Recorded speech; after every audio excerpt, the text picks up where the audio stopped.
When the Exxon Valdez spilled her guts off Alaska's pristine shore, she belched black shame, spewing bitter blame for the faceless to ignore. But the Valdez trull with her single hull wasn't special or unique.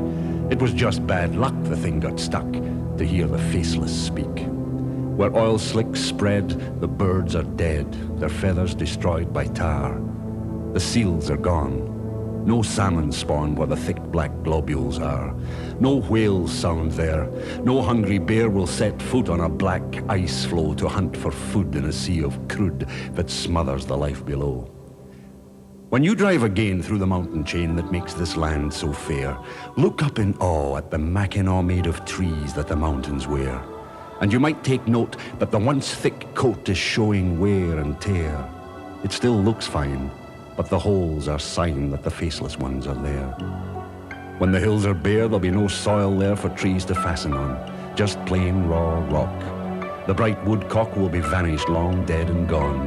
There'll be no life there for the grizzly bear, neither cougar nor wolf will prowl. No sign of flight through the woods at night will signal the spotted owl. There's blood in the ooze from the tanker's screws. There's blood in the chainsaw's teeth. There's dread in the thread of the steel cat's tread the torn earth screams beneath. There's the breath of death in the pipeline's path and the strip mine's open sore. And the pulp mills sweat a cold, poisoned threat to our children that we can't ignore. There's contaminated salmon and poisoned fish we were told were safe to eat. And if caught outside of the grim red tide, they say mussels can still taste sweet. A drop in the ocean is just a drop. But its meaning has changed today when one toxic drop has the power to stop a migrating whale midway. These are the gifts of the faceless ones, the ones who will swear not I, as they defend to the tasteless end their plight and their right to ply. They'll swear you threaten their livelihood, that your ignorance is plain, and all the time they produce the slime the papers call acid rain. And they'll tell you that Pontius Pilate's dead, that his days and his ways are gone.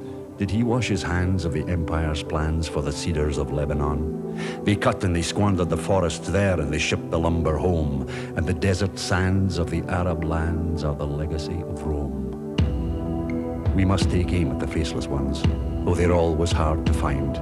They take no blame, but they're all the same, the blind who lead the blind. They sit in power in ivory towers and decree how we live our lives. They throw us bones and honing stones, but they own the long, sharp knives. They'll take no blame for the cancer flames that pour through the ozone holes. They'll hear no tales about dying whales or ice melting at the poles. They'll disown Bhopal and the Love Canal and Chernobyl's grim despair, and they'll wash their hands of the blasted lands lying barren and bleak and bare.